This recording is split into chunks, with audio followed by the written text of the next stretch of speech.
বিসমিল্লাহির রহমানির রহিম। আসসালামু আলাইকুম। জয় বাংলা, আমার সোনার বাংলা, আমি তোমায় ভালোবাসি।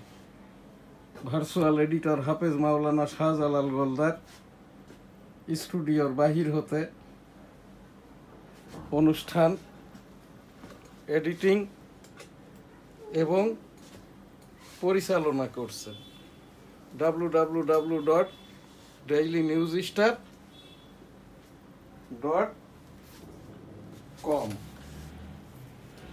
newsstar.tv। আজ আমাদের বিশেষ যে অনুষ্ঠান, ভার্চুয়াল এডিটর হাফেজ মাওলানা শাহজালাল গোলদার এখানে দিয়েছেন এনএসটিভির স্টুডিও হতে। আমাদের এই যে www.dailynewsstar.com Bangabandhu online virtual museum studio, Bangabandhu online museum studio, NSTV S Ali Goldar, YouTube NSTV S Ali Goldar, Facebook S Ali Goldar, WhatsApp group S Ali Goldar, WhatsApp group dailynewsstar.com। 1973 সালের ছাপাখানা প্রকাশনা আইন এবং আইসিটি অ্যাক্ট 2018 পরিপালন সাপেক্ষে আমাদের সকল অনুষ্ঠান www.dailynewsstar.com আমাদের যে online news paper news portal, the daily news star ইংরেজি সংবাদপত্রের online news portal www.dailynewsstar.com, IPTV newsstar.tv, OLNP রাষ্ট্রসংঘ নিবন্ধিত রেজিস্ট্রেশন নম্বর 117262024। এই যে বঙ্গবন্ধু স্টুডিও, এখান থেকে আমাদের সকল অনুষ্ঠান আর কি নিউজ স্টার ভবন হতে আর কি এই ধারণ এবং ভিউইং করা হয়ে থাকে। মাননীয় প্রধানমন্ত্রী শেখ হাসিনার সকল কথাই ভাষণ, একাদশ জাতীয় সংসদ নির্বাচনে আওয়ামী লীগের সরকার গঠন করার পর মাননীয় প্রধানমন্ত্রী শেখ হাসিনার 350 দিনের এই যে কথাবার্তা ভাষণ আকারে আমি রিড আউট করেছি। আমি এম শাহজাহান আলী গোলদার, ডেমোক্রেটিক বাংলাদেশের প্রেসিডেন্ট, যার প্রতিষ্ঠাকাল 1987 সাল, সংবিধান, গণতন্ত্র এবং ভোট গবেষণামূলক সংগঠন, যে কারণে আমি 2001 সাল হতে অদ্যাবধি একাধিকবার ইউনাইটেড স্টেট অফ আমেরিকাতে গিয়েছি। বঙ্গবন্ধু আদর্শ মূল্যায়ন গবেষণা সংসদ, যার প্রতিষ্ঠাকাল 1992 সাল, প্রতিষ্ঠাতা সভাপতি doctor M A Wazed Miah, প্রধান পৃষ্ঠপোষক ডক্টর সজীব ওয়াজেদ জয়। আমি এম শাহজাহান আলী গোলদার, বঙ্গবন্ধু আদর্শ মূল্যায়ন গবেষণা সংসদের ভারপ্রাপ্ত সাধারণ সম্পাদক। 2002 সালে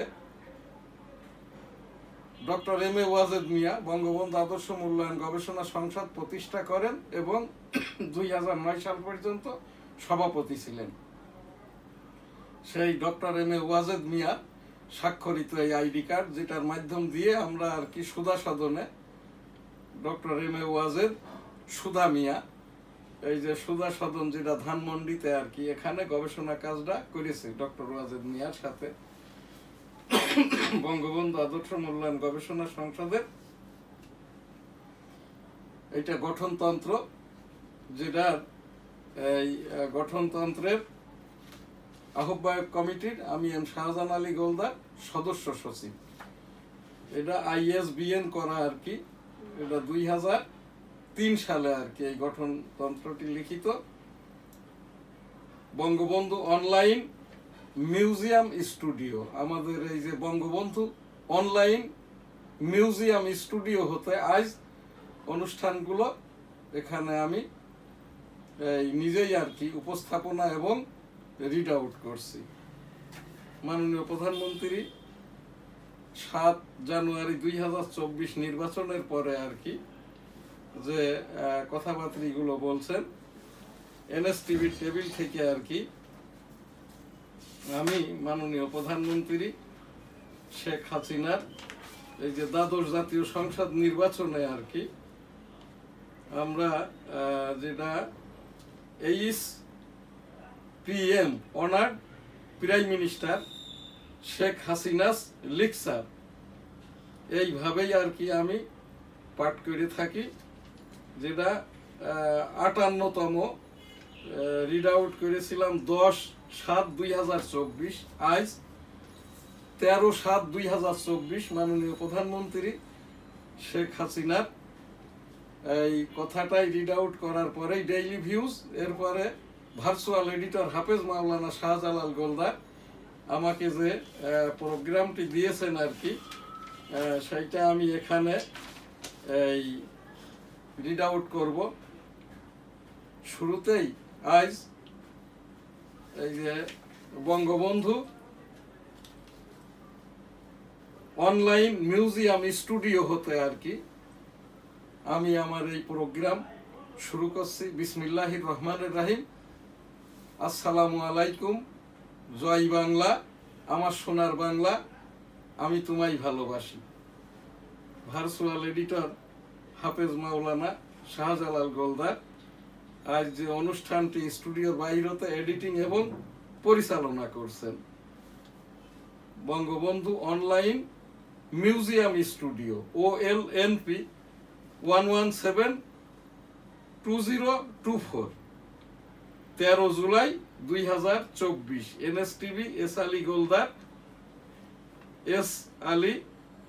গোলদার OLNP 132 থেকে 134 হোয়াটসঅ্যাপ এস আলী গোলদার।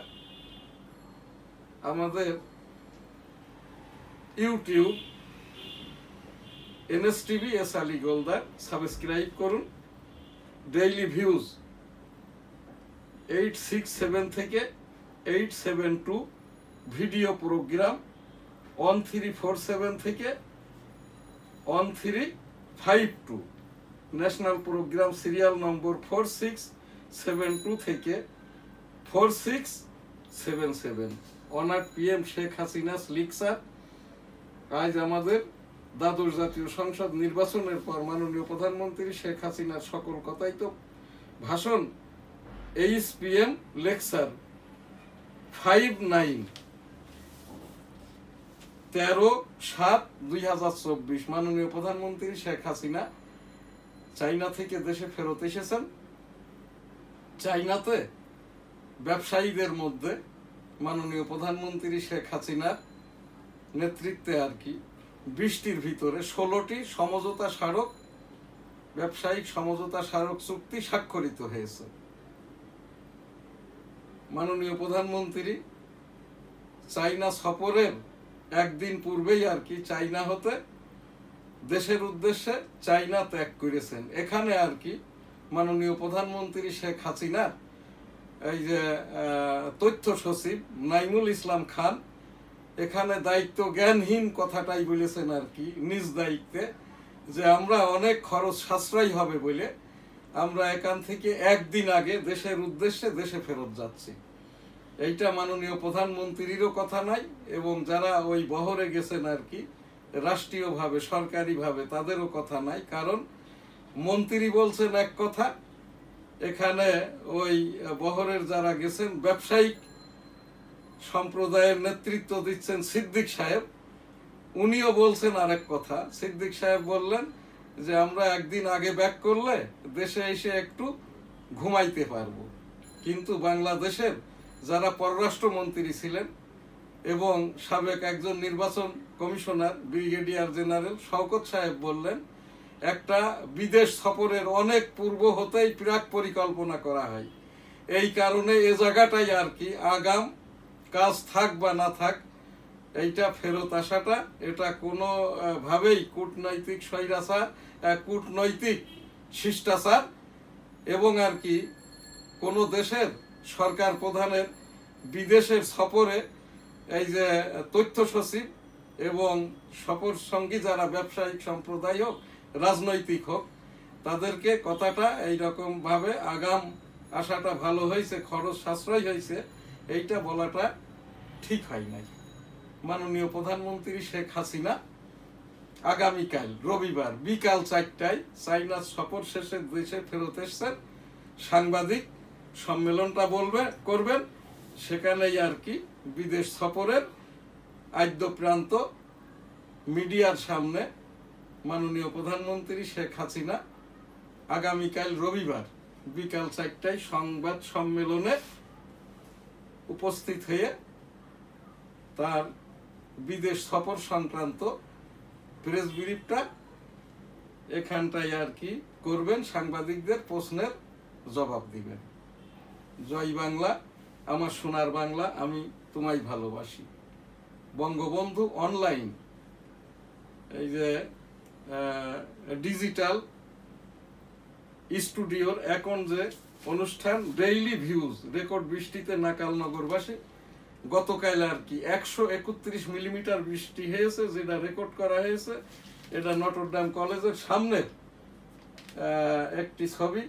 আমার এই যে নিউজ স্টার ভবনটাও আর কি আরামবাগ, আমার বাসার সামনেও এখানে 20 ইঞ্চির মতো পানি জমেছিল। পানিটা গতকাল রাত 8টার দিকে সরে যায় আর কি। গ্যাস উৎপাদন সর্বনিম্ন পর্যায়ে, দৈনিক চাহিদা 410 কোটি ঘনফুট, সরবরাহ 225 কোটি। বিক্ষোভে সরব ছিলেন শিক্ষার্থীরা, কোটা আন্দোলনে হামলার প্রতিবাদ। তদন্তে বেরোচ্ছে পিএসসির আরো একাধিক কর্তার নাম, প্রশ্নপত্র ফাঁস কেলেঙ্কারি।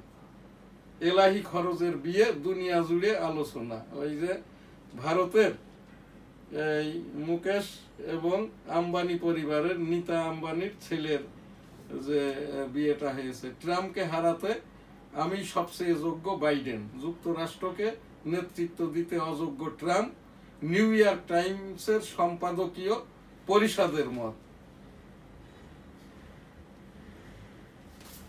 এখানে ডেইলি ভিউজের বিদেশের যে খবর, এই সরকার নড়বড়ে টিকবে না, শিবসেনার উদ্ভব ঠাকুরের সঙ্গে বৈঠকের পর মমতা ব্যানার্জি, নির্বাচনের সময় হত্যার হুমকি পেয়েছিলাম। বিবিসিকে রুশনারা আলী এমপি, টানা 4র্থবারের মতো এমপি হিসেবে শপথ নিলেন টিউলিপ সিদ্দিক। মাননীয় প্রধানমন্ত্রী শেখ হাসিনার ছোট বোন শেখ রেহানার মেয়ে টিউলিপ সিদ্দিক। খালেদা জিয়ার শারীরিক অবস্থা অপরিবর্তিত। আদালতের রায়ের পর শিক্ষার্থীদের আন্দোলনের যৌক্তিকতা নেই কাদের? স্বাধীনতা বিরোধী ও বঙ্গবন্ধুর খুনিদের প্রেতাত্মারা কোটা ষড়যন্ত্রে লিপ্ত আইনমন্ত্রী। আমি যে কথাটা গতকালও বলেছি, আজও আবার বলছি, যদি এই রকমটাই হয় তাহলে আওয়ামী লীগের মুখপাত্রেরই বা দরকারটা কি, প্রেসিডিয়াম মেম্বারই বা দরকারটা কি? মাননীয় প্রধানমন্ত্রী যখন দেশের বাইরে থাকেন তখন ভারপ্রাপ্ত আওয়ামী লীগ সভাপতিরই বা প্রয়োজনটা কি? যেভাবে এই যে আইনমন্ত্রী, তথ্যমন্ত্রী, স্বরাষ্ট্রমন্ত্রী যার যেরকমটা মনে আসছে কথা বলে যাচ্ছে। আমি বাংলাদেশ আওয়ামী তাঁতি লীগের প্রচার প্রকাশনা সম্পাদক, বঙ্গবন্ধু আদর্শ মূল্যায়ন গবেষণা সংসদের ভারপ্রাপ্ত সাধারণ সম্পাদক। 1988 সাল হতে মাননীয় উচ্চতর আদালত হাইকোর্টের এই যে একজন অ্যাডভাইজারি রেভিনিউ লয়ার। আমি আইনের যেটা দেখেছি, আইনি কারবার চলমান অবস্থায় আর কি, তার উপরে কোনো কথাটাই বলা চলে না। যেহেতু আগামীকাল আর কি কোটার উপরে হাইকোর্ট কর্তৃক এই যে রায়টা দেওয়া হবে, এবং ইতিমধ্যে হাইকোর্টের প্রধান বিচারপতি বলেছেন always open to high court about student purpose. যেখানে মাননীয় উচ্চতর আদালতের প্রধান বিচারপতি বলেছেন ছাত্রদের জন্য উচ্চতর আদালতের দরজা সর্বদাই খোলা। এখানে কথাটা আমরা না বলি, এতে করে সরকারকে, আওয়ামী লীগ সভাপতি শেখ হাসিনাকে এবং সর্বোপরি ধর্মীয় মূল্যবোধ সহ লেখাপড়ার উপরেই আর কি আমরা এই যে লাগামহীন যেটা আদালতে মামলা চলমান কথাবার্তিটা না বলাটাই ভালো। এনএসটিভির টেবিল থেকে উপস্থাপনা, আমি যেহেতু আওয়ামী লীগের একটি পোর্টফোলিওধারী সংগঠনের পোর্টফোলিওধারী ব্যক্তি, সেই হিসাবেই আর কি আমি আওয়ামী লীগ এই যে নেতৃবৃন্দর যারা মন্ত্রী, এমপি, এইরকম পদমর্যাদায় দলীয়ভাবে প্রেসিডিয়াম মেম্বার, মুখপাত্র এই আছেন আর কি, তারা মুখটাই লাগাম দিন এবং আওয়ামী লীগের দলীয়, রাষ্ট্রীয়, সরকারি যে সকল কথাবার্তিটা আর কি, যেখানটাই সরকার প্রধান মাননীয় প্রধানমন্ত্রী শেখ হাসিনা এবং আওয়ামী লীগ সভাপতি মাননীয় নেত্রী শেখ হাসিনা যেভাবেই আর কি যাকে যে কাজটা করার জন্য দিয়েছেন তার সেই কাজটাই করলেই সর্বোত্তম হয় আর কি। ভারতের প্রধানমন্ত্রী নরেন্দ্র মোদীর সঙ্গে ফটো সেশনে বিমস্টেক পররাষ্ট্র মন্ত্রীরা, এখানে একটি ছবি আর কি, এখানে মেঘলা সন্ধ্যায় মুগ্ধতা ছড়ালেন ইফফাতারা দেওয়ান। অটো রিকশায় ট্রাকের ধাক্কা, মা ছেলে সহ নিহত 4। পৃথক দুর্ঘটনায় সড়কে আরো 7 জনের মৃত্যু। জিআই পণ্যের স্বীকৃতি পেল গোপালগঞ্জের ব্রোঞ্জের গহনা। খুলনায় ধর্ষণ মামলার আসামি ছিনতাই, কৃষক লীগ নেত্রী সহ আটক 14। বরিশালে নদীর পাড় থেকে কঙ্কাল উদ্ধার, পুলিশের ধারণা এটি 2 মাস আগে নিখোঁজ সোহেলের। প্রশ্ন ফাঁসের আরেক নাটের গুরু রামগতির নোমান সিদ্দিকী। আস্থা ভোটে হারলেন প্রচন্ড, নেপালে ফের ক্ষমতার পালাবদল। রোহিঙ্গা প্রত্যাবর্ষণ শুরুতে ইতিবাচক মিয়ানমার, মোদির সঙ্গে বিমস্টেক পররাষ্ট্রমন্ত্রীদের সাক্ষাৎ। আজকে ডেইলি ভিউজ এখানেই শেষ করছি। ভার্চুয়াল এডিটর হাফেজ মাওলানা শাহজালাল গোলদার এখন যে প্রোগ্রাম দিয়েছেন আর কি, 1971 সালের আমি ওই যে রণাঙ্গনের একজন মুক্তিযোদ্ধা, 1971 সালের আমি তো 265 দিনের রণাঙ্গনের যোদ্ধা। এর মধ্যেও কিছু ঘটনা আছে, সেই একটি আজ 13 জুলাই 1971 আমার এই যে 265 দিনের ওই দিনটাই কি ঘটেছিল এইটা সংক্ষেপে বলার জন্য 1 মিনিট সময় দিয়েছে। এটি আমাদের আর কি মুক্তিযুদ্ধের সনদ।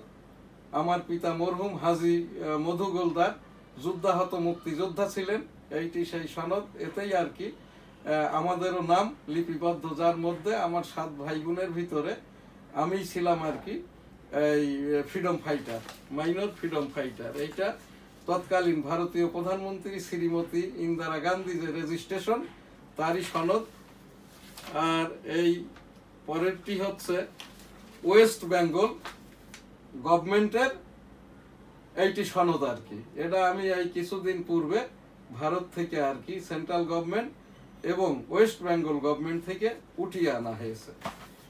এইটাই আর কি কোভিড চলাকালীন আমি এই যে আমার বাম দিকের এই ছবিটি, ওই 2টি ছবি একসাথে করে আর কি ইউটিউব সামাজিক আইন সাংবাদিকতা আইসিটি অ্যাক্ট 2018 কোভিড চলাকালীন 20,087 মিনিটের অনুষ্ঠান, যার উইন্ডো প্রিন্ট এখানে আছে।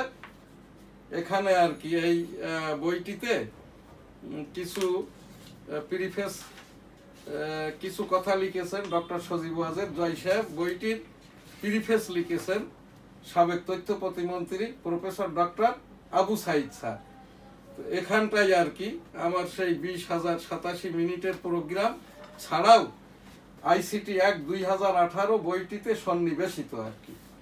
এখানটায় মুজিব শতবর্ষ উপলক্ষে 140টি 2000 মিনিটের অনুষ্ঠান, অসমাপ্ত আত্মজীবনী পাঠ, এই যে বুখারী হাদিসের 10 খণ্ডের এখানটার 65টি প্রোগ্রামের মাধ্যম দিয়ে এখানে রিড আউট করা পাক কালামের 30 পারার উল্লেখযোগ্য আয়াতগুলোর বঙ্গানুবাদ পাঠ, মহানবী মুহাম্মদুর রাসূলুল্লাহ সাল্লাল্লাহু আলাইহি সাল্লামের জীবনী পাঠ করা হয়েছে।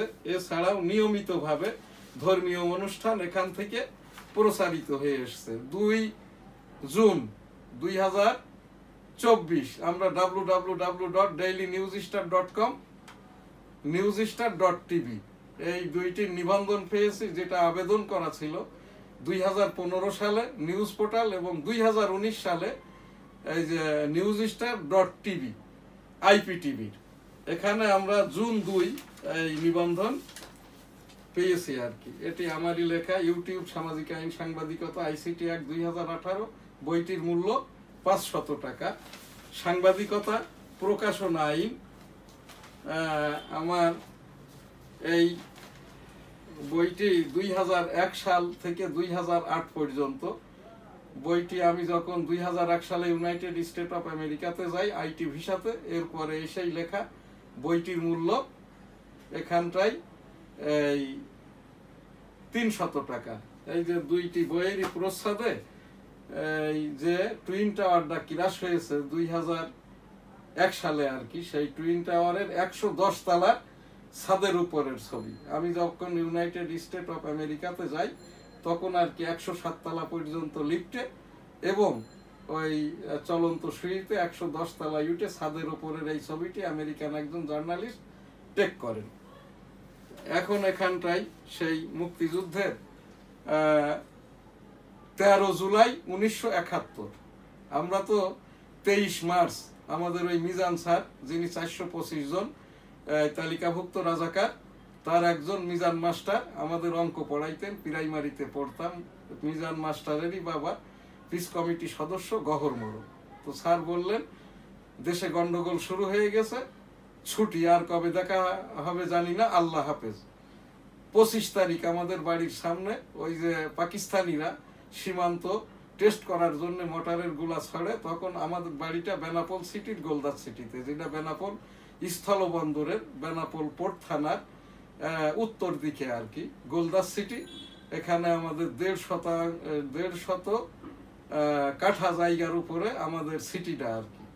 এখানে কবরস্থান, মসজিদ, গোলদাস সিটি মসজিদ, গোলদার সিটি কবরস্থান, হোটেল, বেনাপোল আবাসিক সহ এখানে আমাদের 5 ভাইয়ের প্রায় 20টা বিল্ডিং আছে। তো এরা আমাদের এটা একটা গোলদাস সিটিটা পরিপূর্ণ একটা সিটি। তো এই জায়গাটাই আমরা ওখান থেকে টিকতে না পেরে, যশোরের দিকেও আসতে না পেরে আমরা ইন্ডিয়ার দিকে ধাবিত হই। তখন ওই যেটা বনগা বেনাপোল রণাঙ্গন, এখানে মাসাদিককাল বাংকার করে থাকার পরে ইন্ডিয়াতে ঢুকি। আমাদের রেশন কার্ডটা বালুরমাঠ জয়ন্তীপুরে হয় নাই, রেশন কার্ডটা আমাদের হয় ভাতজাংলা রানাঘাট হতে। তো আমাদের ওই 7 পরিবারের 47 জন সদস্য বিশিষ্ট আর কি বনগা রেল স্টেশন হতে রানাঘাট যাওয়ার সময় আর কি আমি আমার ছোট ভাই শাহ আলম গোলদারকে নিয়ে ভাতজাংলা জাংশন স্টেশনে ভুল ক্রমে নেমে যাই। যখন দেখি শত শত মানুষ নেমে যাচ্ছে, আমরাও নেমে যাই, কিন্তু আমার পিতা মাতা সহ ভাই বোন নিয়ে অন্য 47 জনের বহর আমাদের 2 জনকে রেখে এরা রানাঘাট চলে যায়। এই ভাতজাংলা থেকে রানাঘাটের দূরত্ব প্রায় 7-8 কিলোমিটার। তো এখান থেকে আর কি তখন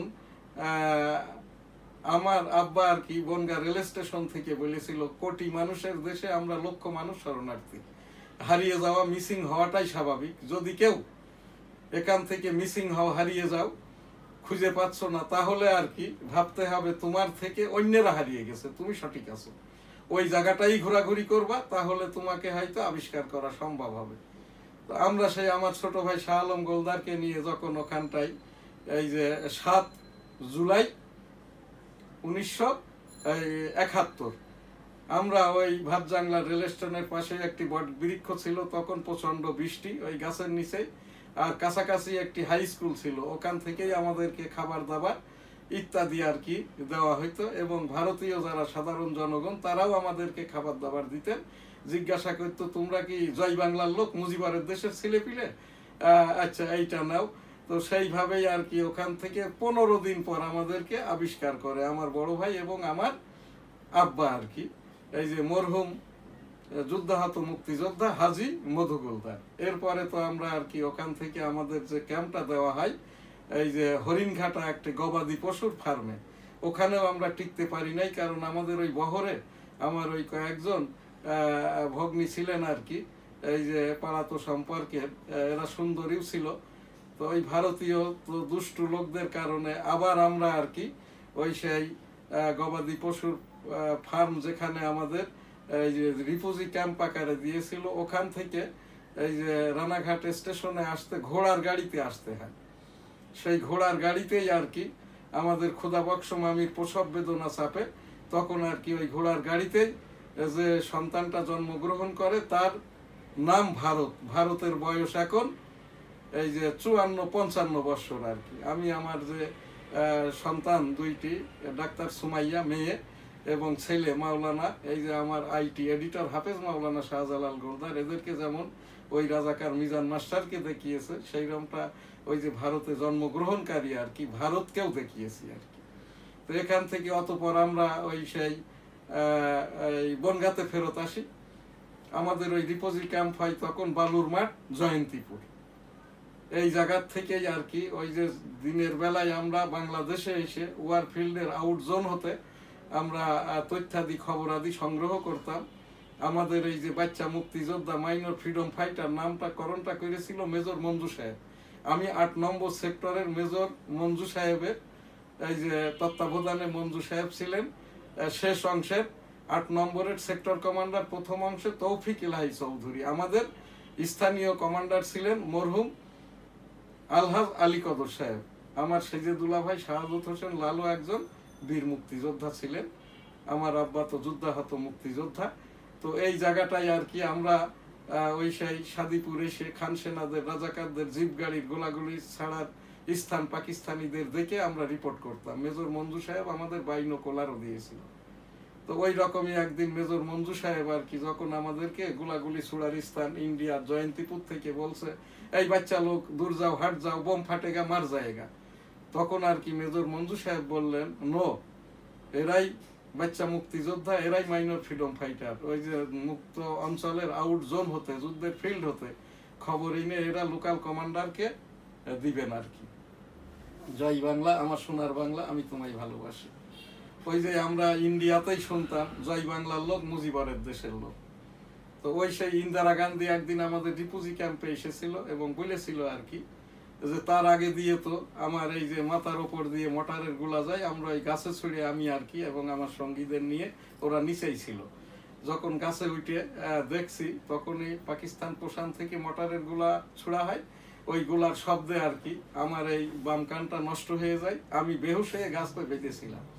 জলচিকিৎসার মাধ্যমে আমি হুশে আসি সেই 1971 সালের আগস্ট মাস হতে, অদ্যবধি আর কি আমার এই বাম কানটা নষ্ট। 3 মাস আগে ঢাকাস্থ সিএমএইচ হতে আমাকে বলা হয়েছে আপনার এই কানটা আর ভালো হবে না। আমি এই কানে এখন কম শুনি এবং ওই যখন ব্যথা যন্ত্রণা পেন করবে তখন সিএমএইচ আমাকে পেন কিলার দিয়েছে। সিএমএইচ এর চিকিৎসা পাওয়ার যোগ্যতাটা হচ্ছে আমার মেয়েটা ডাক্তার সুমাইয়া, আমার মেয়ের জামাই এই যে র্যাব সাথে কর্মরত মিলিটারি কর্মকর্তা জাহিদুল ইসলাম, পরিচালক হিসাবে র্যাব সাথে এখন দায়িত্ব পালনরত আর কি। আমার মেয়েটা সোনোলজিস্ট ডাক্তার সুমাইয়া। তো ওই সুবাদেই সিএমএইচ আমাকে বলে দিয়েছে যে আমার এই কানটা আর ভালো হবে না। এছাড়াও আমি এই চোখের চিকিৎসা নিচ্ছি, 10টা ইনজেকশন দিয়েছি, শেষ ডোজটা নিতে পারি নাই অর্থের অভাবে। আমি একজন যুদ্ধাহত মাইনর ফ্রিডম ফাইটার। কোনো দানবীর যদি আমাকে চিকিৎসার জন্য কিছু দান করতে চান, আমার পক্ষ থেকে কোনো আপত্তিটা নাই। তো এখানটাই আর কি এই এনএসটিভি টেবিল থেকে অতপর তো আমরা সেই রণাঙ্গনের মুক্তিযোদ্ধা আমি, যেখান থেকে ওই যে জীবন গাছের লাইফ ট্রির নিচ দিয়ে 450 ল্যান্ড ট্যাঙ্কার এবং 100 বিমান যশোর ক্যান্টনমেন্ট দখল করে নেয়। 7 ডিসেম্বর যশোরটা স্বাধীন হয়।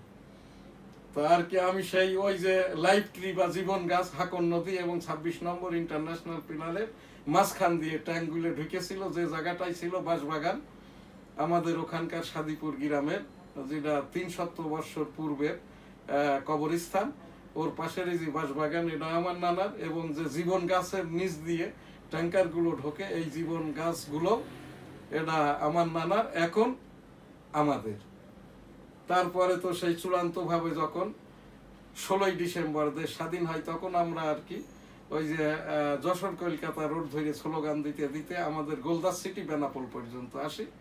আমাদের তো অতপর ফিরিয়ে নিয়ে যাওয়া হয় যে রাস্তার 2 ধারে ল্যান্ড মাইন বেষ্টিত থাকার কারণে আর কি আমি অনেক লোকজনের হাত পা উড়ে যায়, চোখ কানা হয় এবং অনেকে মারাও যায় আর কি। বাইসাইকেল সহ গাছে আমি টায়ার বেঁধে থাকতে দেখেছি দীর্ঘদিন পর্যন্ত। একটা ঘটনা আমি ভুলতে পারি না, আমার বাড়ির সামনেই আর কি, যেটা এখন বেনাপোল পোর্ট থানা, ওর উত্তর দিকেই আমাদের গোলদাস সিটিটা, এরই সামনে একটা বট বৃক্ষ ছিল, ওর নিচেই পাকিস্তানি অফিসারদের বাংকার ছিল। ওই বাংকারের ভিতরে 3টি ইউনিভার্সিটি পড়ুয়া মেয়ের শ্লীলতাহানি করে, হয়তো এটা 13 কি 14 ডিসেম্বর, তাদের লাশটা তখনও পছন্দ ধরে নাই আর কি। তো ওই সেই ইউনিভার্সিটি পড়ুয়া মেয়েদেরকে তাদের ডেড বডিটা থেকে তাদের শ্লীলতাহানি করে খুন করা হয়েছে। এই জিনিসটা আমি ভুলতে পারি না, যখনই বাড়িতে যাই ওইটাই আমার। আর ওই যে স্বাধীনতা যুদ্ধের পরে দেশে যাওয়ার পরে তো আর কি দীর্ঘদিন যাবত ওই জায়গাটা গেলেই গা ছমছম করতো, ভয় পেত আর কি। এছাড়াও আমাদের এই যে শিশু শরণার্থীদের আরো অনেকেই আর কি অগণিত আমার সামনের ওপরে গুলি খেয়ে, তারপরে এই যে অনেকেই তো হারিয়ে গেছে, পাওয়া যায় না ইন্ডিয়াতে।